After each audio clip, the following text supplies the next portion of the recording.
Well, good morning to you all on Friday the 17th of August. The Lord Mayor of Sydney, Clover Moore, was amongst capital city mayors who were in Canberra yesterday with, I suppose, what you'd call a wish list in their attempts to form what is a new concept entirely, a partnership with the federal government. The capital city mayors want the federal government to play a role in planning and funding development of the 8 capital cities. They've identified 23 ventures.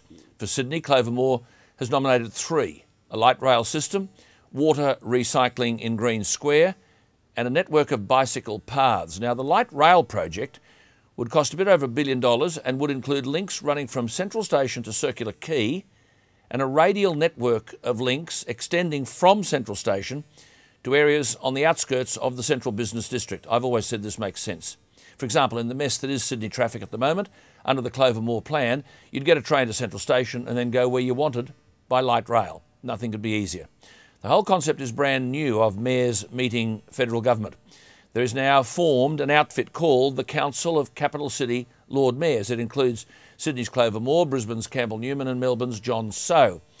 They are of all sorts of political persuasions, and they're arguing they'll work with whoever wins power on 23 capital city joint ventures. The mayors want not only funding but a direct line to the Commonwealth through a national capital cities policy and a dedicated unit within the Department of Prime Minister and Cabinet. Now, if you put politics aside, the Lord Mayors have an argument. 64% of Australian people live in the capital cities. 78% of Australia's economic growth is generated in the capital cities. Now, there's no doubt that with the federal election afoot, there's most probably no better time to present the document, a dossier of 23 key projects, joint ventures, with the federal government worth billions of dollars. Now, of course, others are jumping up and down about the potential this has for sidelining state governments. But the reality is the current system doesn't work. Capital cities are strapped for cash, they get nothing of meaning from state governments, and the dossier is nothing more than a confirmation of a massive infrastructure crisis across the country. For example, while Clover Moore rightly talks about light rail for Sydney or water recycling, every local government throughout Australia should be supported in a recycling program. The federal government should match local government dollar for dollar to recycle the water in places like Mount Isa, Mackay, Toowoomba, Moree, Goulburn, Bunbury, Bendigo, wherever.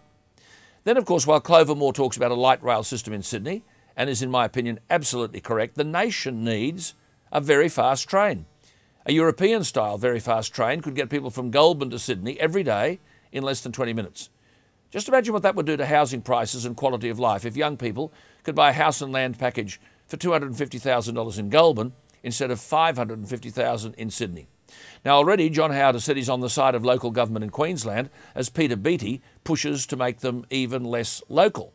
Those who talk about all this being an assault on federalism need to understand one thing. The old-style federalism might have had its day. We've never had more government, and collectively, they've never been more useless.